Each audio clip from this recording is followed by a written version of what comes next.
What's up guys, it's me Jeremy. It's no secret that League of Legends is not a perfect game, but among all of the bugs and missteps that take place, there's a lot of quality of life inconsistencies that are really underappreciated on the list of things that should be improved about this game. These inconsistencies can be confusing for players and overall lead to things being counterintuitive, and although fixing them might seem like a minor issue, when you put them all together it makes a big difference in streamlining League of Legends and improving the quality of life aspect of the game. I know there's a couple rioters who watch my videos, so in this video today that was inspired by Disguised Toast who did a similar thing for Hearthstone, I'm going to be pointing out all of the major inconsistencies that we came up with that exist in League of Legends mechanics, and I'm going to do my best to see if we can maybe get them fixed. As well, I've partnered up with ProGuides.com for the editing on this video. They recently released a new service that allows you to ask questions to higher ranked players and get a reply within under a single minute, which is pretty sweet. And they have a free trial that gets you full access, so you don't have to take it from me, you can decide for yourself if you like it or not. Anyways, let's get started. Our first mechanic that we have is execution indicators. When you play Cho'Gath, Zed, or build Duskblade of Drakthar, there's an indicator that will show up on your opponent when your ultimate, or in Duskblade's case the passive proc, will successfully kill the target. This is an awesome mechanic that makes those characters and that item a lot more intuitive, and make it so that it's a lot more difficult to accidentally let someone live with a sliver of HP left. It's awesome that Cho'Gath, Zed, and Duskblade have this execution indicator, but Garen's ultimate, Demacian Justice, deserves to have a similar execution indicator too. As well, Darius' ultimate, Noxian Guillotine, deserves to have a similar execution indicator as well. On big powerful ultimates that are supposed to be used as an execution, especially in Garen's case since he has such a big missing HP scaling component to his ultimate, and Darius who has the cooldown reset aspect, these execution indicators on their ultimates would make those characters a lot more intuitive to play and would add a nice quality of life change to their gameplay. The next mechanic we have are stacking indicators. Both Nasus and Cho'Gath have an indicator on their buff bars that detail how many stacks of Nasus' Siphoning Strike or Cho'Gath's Feast respectively that you currently have. It's a nice mechanic that makes it easy and streamlined to see how many stacks you have, but a similar stacking component should exist on Sion's Soul Furnace passive to show how much HP he has gained using the effect. It should also take place on Veigar's Baleful Strike, however that's going to happen once the Mage update goes live, so props to Riot on that one. What's more though is that this type of mechanic should exist on the Bounty Hunter Mastery to dictate how many unique enemies you have killed. Kindred's Bounty Hunter passive has a similar indicator, and it would make sense for this buff bar indicator to also take place on the Bounty Hunter Mastery. Speaking on the topic of masteries, we also have the Assassin Mastery, which gives increased damage against an enemy champion when there are no allied champions nearby within a range of 800. Kha'Zix has a similar indicator on his Taste Their Fear isolation effect, and although the indicator for Kha'Zix is much more serious and is a really big indicator, something like an icon on the opponent's buff bar when you click on them is enough for this mastery, as the range required for the isolation effect is a lot larger than you might be led to think, unless you looked it up on the wiki or something, and it can be really unintuitive for players to make use of this mastery due to the lack of any indicator. Another mechanic that can be improved is warning icons. Both Evelynn and Rengar have the same warning icon of the exclamation point above their head. For Rengar, an exclamation point appears above your head when his ultimate is active and he gets within a certain range of you. And for Evelynn, the icon appears over your head when you're playing Evelynn and you are in stealth, but an enemy champion is close enough to see you.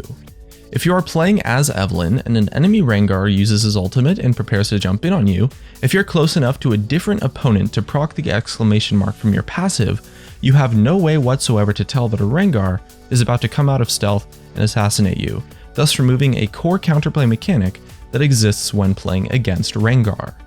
As well, a similar indicator exists when finding a ward after using your smite on the big raptor. That would also conflict with a Rengar ulting in on you.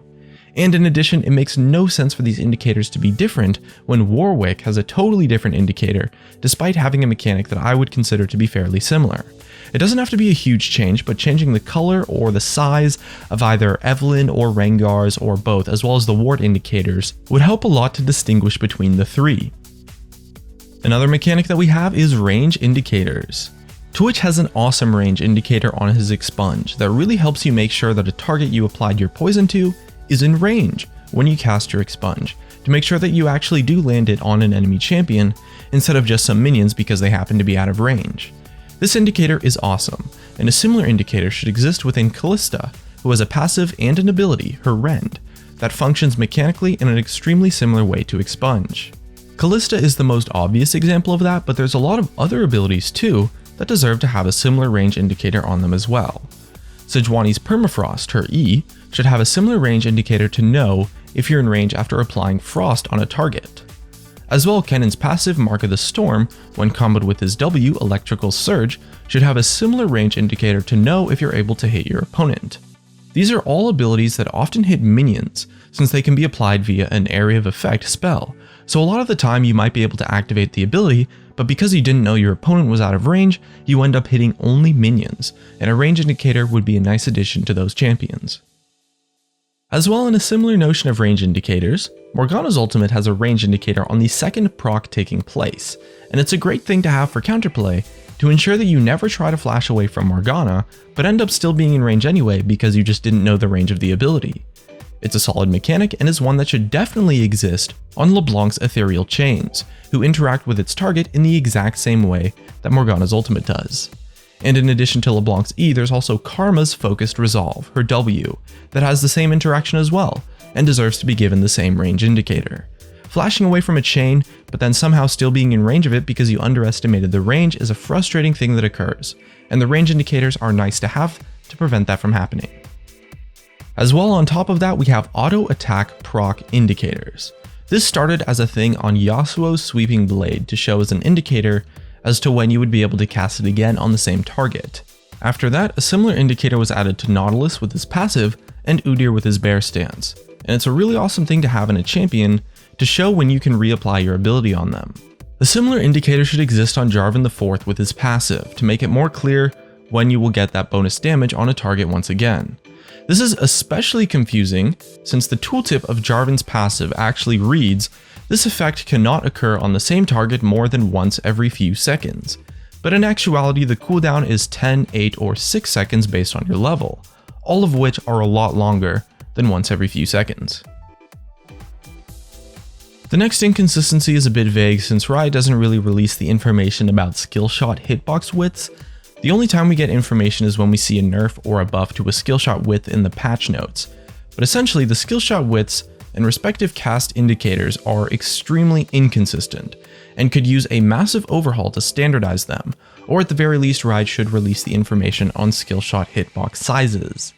The main problem with this is that there are a lot of abilities that have a skill shot width that are inconsistent to their actual hitbox size, either graphically or via the cast indicator. We have mana cost, cooldown, damage, and scaling, all that information is provided to us, and the size of a hitbox is equally as important as the mana cost on an ability, so standardizing the cast indicators and sharing the hitbox width of skill shots with us is something that I believe should be done in order to make skill shots consistent across League of Legends. And that just about covers all of the significant inconsistencies that we were able to come up with. There's a few more here and there, but we felt that they were really minor, and at that point I'm honestly kind of just nitpicking. I'm sorry if this video topic wasn't as interesting as some of my others, but it was one that I felt was really important to make, because honestly, I'm about just as, if not more, invested in League of Legends being a successful game than the employees at Riot Games are, and I wanted to do my best to help improve the game without bringing in any personal bias or things that others might disagree with. All of these things are quality of life improvements that I see as having little to no negative downsides to existing. None of them give a champion more or less damage, or more or less power on their abilities, and they help keep League of Legends mechanics streamlined. So I'll definitely be showing this video to the few Rioter friends that I have, and hopefully we can get some of these mechanics changed for the better. That's going to be it from me. Thanks again to ProGuides.com for helping me with this video. You can check them out with the link in the description. If you enjoyed the video, hit that like button, and if you didn't hit that dislike, subscribe if you want. Thanks for watching, and I'll see you guys next time.